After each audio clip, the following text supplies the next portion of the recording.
नमस्कार दोस्तों, मैं हूं दीपक सिंघल। आप सभी का स्वागत है विद्या गुरु के इस प्लेटफॉर्म पर। आइए शुरू करते हैं सितंबर मंथ का ये करंट अफेयर। इस बार हम लोगों ने कोशिश करी है एक अलग तरीके से आप लोगों के सामने सीरीज लाने की, क्योंकि इससे पहले हम बहुत डिटेल मैटर में जाते थे। मतलब आज भी जाएंगे, ऐसी बात नहीं है कि हम लोग वो वीडियोस अपलोड नहीं करेंगे, बट हमने कुछ एक्सपेरिमेंट किया है इस बार वन लाइनर करंट अफेयर आप लोगों के सामने रखने की।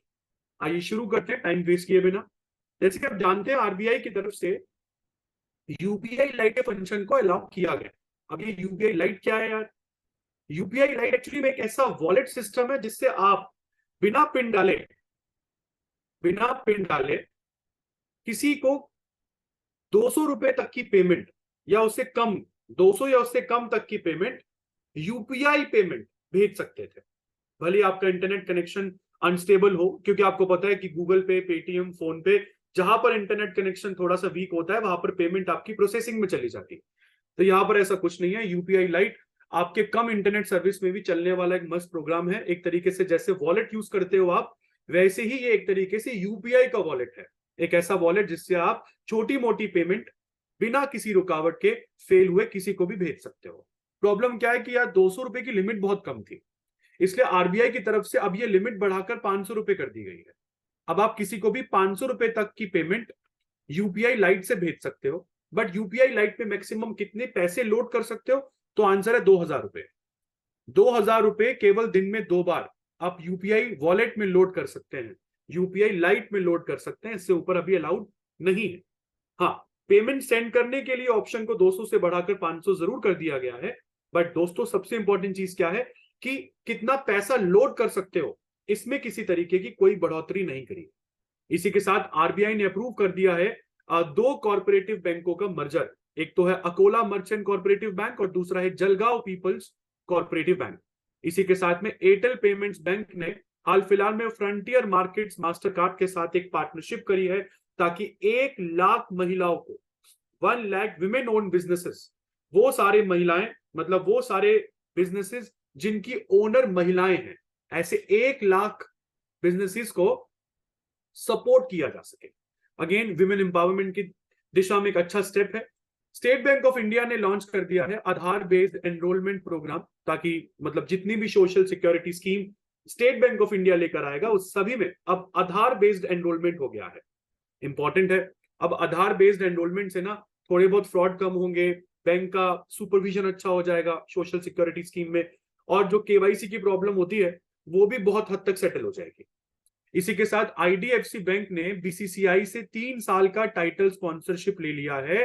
किस रेट पर? तो 4.2 करोड़ रुपीस पर मैच। इस रेट पर 3 साल का टाइटल स्पॉन्सरशिप ले लिया है आईडीएफसी फर्स्ट बैंक ने बीसीसीआई से। इसके बाद एक्सिस बैंक की बात करें तो इन्होंने अभी फिलहाल इंफिनिटी सेविंग्स अकाउंट एक प्रोग्राम इंट्रोड्यूस किया है with zero domestic transaction fees. Again important चीज है, याद रखने वाली है। पंजाब नेशनल बैंक की तरफ से अच्छी न्यूज है, एमएसएमई बोरोवर्स अब लोन्स को डिजिटली ऑब्टेन कर पाएंगे। अपने जीएसटी इनवॉइसेस का इस्तेमाल करके डिजिटली आप लोन ला सकते हैं, पा सकते हैं।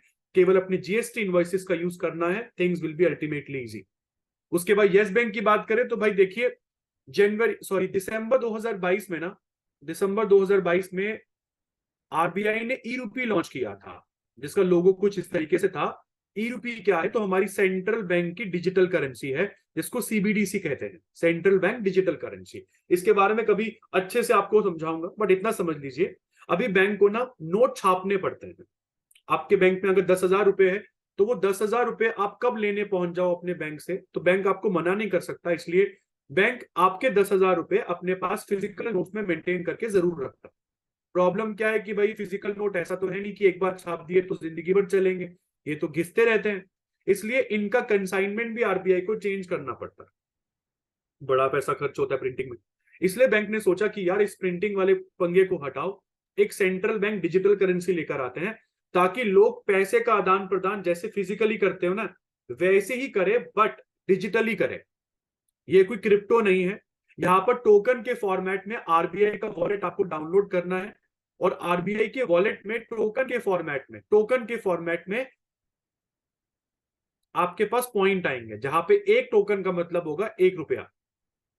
ये वैल्यू ना तो बढ़ेगी ना कम होगी, ये क्रिप्टो करेंसी नहीं।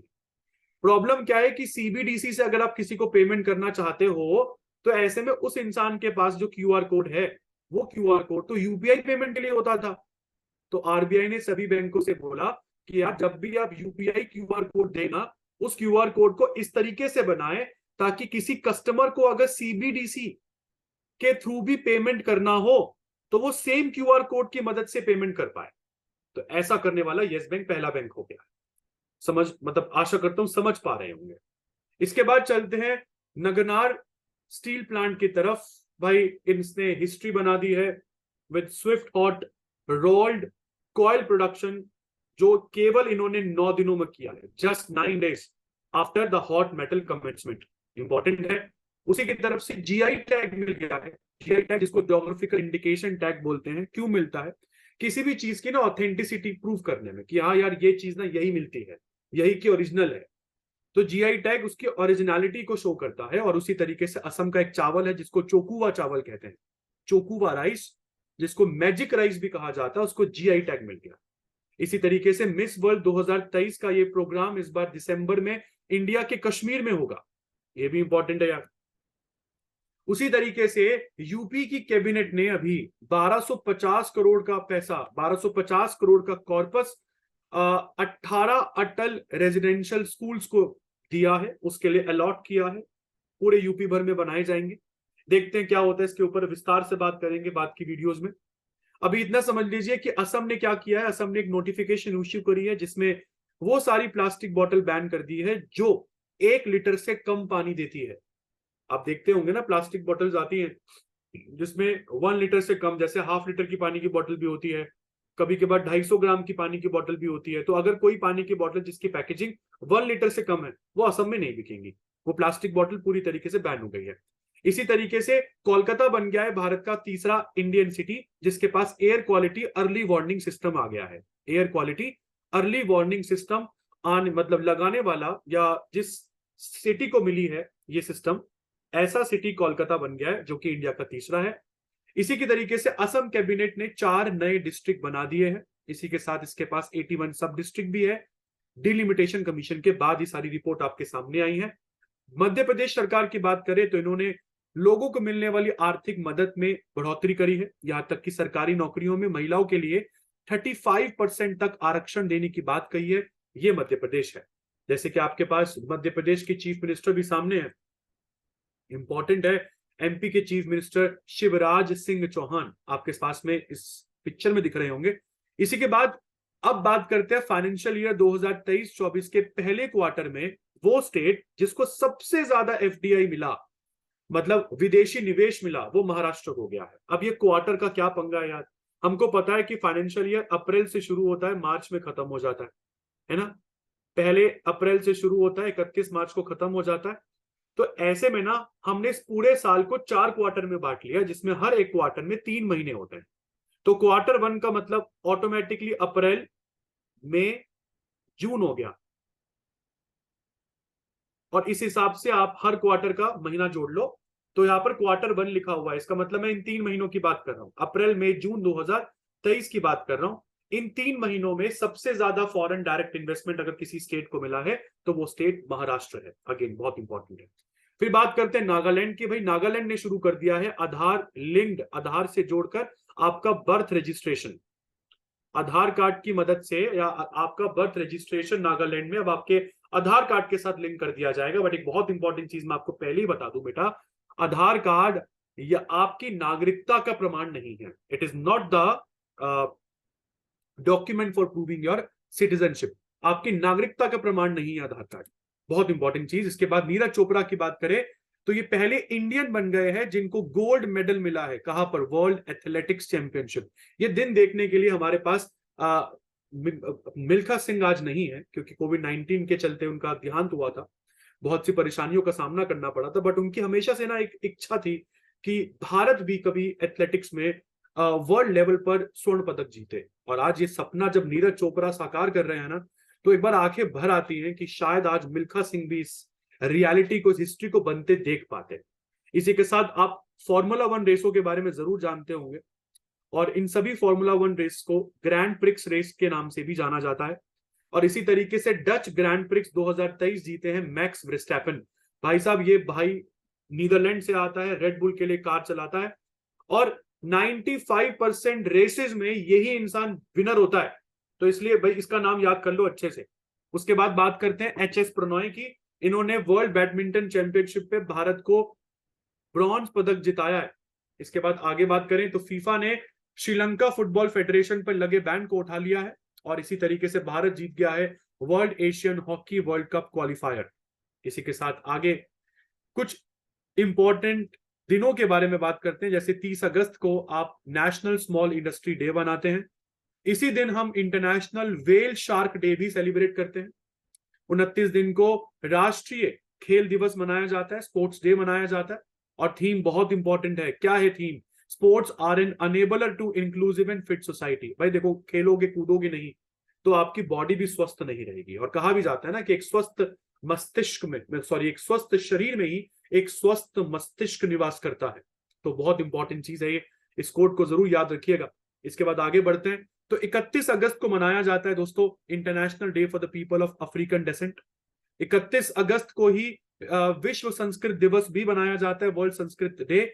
और राष्ट्रीय nutrition week means national nutrition week मनाया जाता है 1 से लेकर 7 सितंबर के बीच। इसके बाद कुछ लेटेस्ट अपॉइंटमेंट की बात करें तो भाई इंफोसिस ने ईगा स्वाइटेक को, जो कि एक विमेन टेनिस चैंपियनशिप और चैंपियन है, इनको अपना ब्रांड एम्बेसडर बना लिया है। इसी के साथ इंडियन ऑयल ने शेफ संजीव कपूर को ब्रांड एम्बेसडर बना लिया है, और एफआईडीसी ने उमेश रेवांकर जी को अपना न्यू चेयरमैन घोषित कर लिया है। तो ये इंपॉर्टेंट चीज है बेटा। इसी के साथ बात करते हैं इंडिया की पहली महिला जो कि जिनको चार्ज डिफेयर्स मिला है पाकिस्तान में। एक्चुअली में ये वर्ड जो आप पढ़ रहे हैं डिफेयर्स, ये वो वर्ड है जो एक ऐसे डिप्लोमेट के लिए इस्तेमाल होता है जो किसी भी दूतावास का हेड बनाया जाता है अगर वहां पे राजदूत अवेलेबल नहीं है। हमको सही पता है ना, एम्बेसडर्स संभालते हैं एम्बेसीज को। सोचो एम्बेसडर नहीं है, किसी कारणवश एब्सेंट है, तो ऐसे में किसी डिप्लोमेट को भेजा जाता है वो एम्बेसी संभालने के लिए, कुछ समय के लिए भेजोगे ऑफ कोर्स। तो ऐसा डिप्लोमेट चार्ज डिफेयर्स कहलाता है। तो पाकिस्तान में इंडिया की पहली महिला चार्ज डिफेयर्स गीतिका श्रीवास्तव बन गई है। इसी के साथ इंटरनेशनल मीडिएशन पैनल के जो नए सदस्य बने हैं वो भारत के सीजीआई रह चुके एनवी रमन्ना साहब है। इसी के साथ कुछ लेटेस्ट अपॉइंटमेंट में जया वर्मा सिन्हा, ये भारत की पहली चेयरपर्सन बनी है जो रेलवे बोर्ड को हेड करेंगी। और एमएस धोनी को स्वराज ट्रैक्टर्स ने अपना ब्रांड एम्बेसडर बनाया है। इसी के साथ Manish Desai press information bureau के नए चीफ बने हैं। और आर माधवन, जिनका बेटा एक अलग ही लाइन पर चल रहा है, नेपोटिज्म नहीं है बेटा, ये टैलेंट है। तो आर माधवन बन चुके हैं एफटीआई मतलब film and television institute of India के नए प्रेसिडेंट। ऑफ कोर्स टैलेंट तो है भाई। इसके बाद जिम्बाब्वे की बात करें तो यार जिम्बाब्वे के राष्ट्रपति इमरसन मनांगाग्वा दूसरी बार जिम्बाब्वे के राष्ट्रपति के रूप में इलेक्ट हुए हैं। इसी के साथ इजराइल ने एक नया लड़ाकू विमान, सॉरी, एक नया एयरक्राफ्ट बनाया है, जैसे कि आप देख रहे हैं, नाम है इसका उड़ान। और इजराइल की डिफेंस मिनिस्ट्री ने बोला है कि भैया इजराइल की मिलिट्री कैपेसिटी में ये उड़ान एयरक्राफ्ट एक बहुत इंपॉर्टेंट रोल अदा करने वाला है। जैसे कि हम जानते हैं कि दिल्ली के प्रगति मैदान एरिया के आसपास प्रगति मैदान में G20 समिट होंगी जिसमें 2 देश नहीं आ रहे हैं, मतलब उनके हेड नहीं आ रहे हैं। वैसे तो देश पार्टिसिपेट कर रहे हैं। एक तो रशिया है, रशिया के व्लादिमीर पुतिन नहीं आ रहे हैं, और चाइना के शी जिनपिंग नहीं आ रहे हैं। हालांकि दोनों की अपनी अपनी वजह है। रशिया की तरफ से उनके फॉरेन मिनिस्टर सरगेई लैवरोव आ रहे हैं, और उसी तरीके से चाइना के जो प्राइम मिनिस्टर है, जिसको आप प्रीमियर कहते हैं, चाइना के प्रीमियर कहते हैं, नाम है इनका मिस्टर ली कियांग। अभी तक तो मुझे यही पता है, अगर चेंज हो जाए बीच में तो भाई कह नहीं सकते हैं।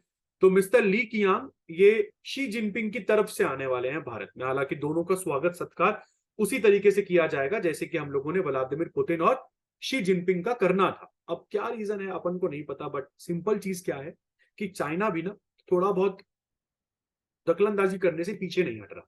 क्योंकि चाइना की तरफ से पब्लिश किया जाने वाले न्यू मैप में अरुणाचल प्रदेश और लद्दाख का अक्साई चिन एरिया इन्होंने अपने अपने मैप में दिखा दिया है। तो ऐसे में देखो यार, बेइज्जती तो, भारत अब उस पोजीशन में आ गया है कि दुनिया सुनती है हमारी, है ना, तो इंपॉर्टेंट चीज है। इसी के साथ जॉर्जिया एक देश है जिन्होंने अक्टूबर महीने को हिंदू हेरिटेज मंथ के रूप में मान्यता दे दी है। इसी के साथ में इंडिया का सपना है कि 2023 आते आते अमेरिका उसके पार्टनर के साथ उसका इलेक्ट्रॉनिक ट्रेड बढ़कर $100 बिलियन का हो जाए। इसी के साथ गैबॉन की बात करें तो गैबॉन में भाई इलेक्शन डिस्प्यूट के चलते वहां की सेना ने शक्ति को अपने हाथों में ले लिया है। अभी ऐसा कुछ ना नाइजर के साथ भी देखने को मिला है। दूसरा देश आपके पास है गैबॉन, तो अलग ही लाइन पे चल रहा है अफ्रीकन कॉन्टिनेंट। इसी तरीके से सिंगापुर में राष्ट्रपति चुनाव हुए और वो राष्ट्रपति चुनाव जीता कौन है? मिस्टर थर्मन शान मुंगरथनम, मिस्टर थर्मन शान मुंगरथनम। तो भाई नाम थोड़े याद करने मुश्किल हो सकते हैं, इसलिए मैं हमेशा अपने बच्चों को बोलता हूं कि बार बार चीजों को ना आप देखें, मतलब रटे नहीं। जीएस कभी भी रटने से याद नहीं होती। इसके बाद कुछ अवार्ड्स और ऑनर्स की बात कर लें तो भाई हमको पता है कि हमारे प्रधानमंत्री अभी ब्रिक्स समिट के लिए जोहान्सबर्ग गए थे, जहां से चंद्रयान 3 की लैंडिंग में इन्होंने लाइव होती देखी थी। तो इंपॉर्टेंट चीज क्या है, उसके बाद प्राइम मिनिस्टर मोदी चले गए थे ग्रीस, और ग्रीस में इनको grand cross of the order of honour award मिला है, बहुत इंपॉर्टेंट है। उसी तरीके से भारत सरकार की एक योजना है स्वामित्व स्कीम, जिस स्कीम को सन 2020 में लॉन्च किया गया था। और एक्चुअली में ये स्कीम है क्या, तो ये एक स्कीम है जो प्रॉपर्टी से रिलेटेड है। किससे रिलेटेड है? प्रॉपर्टी से रिलेटेड है।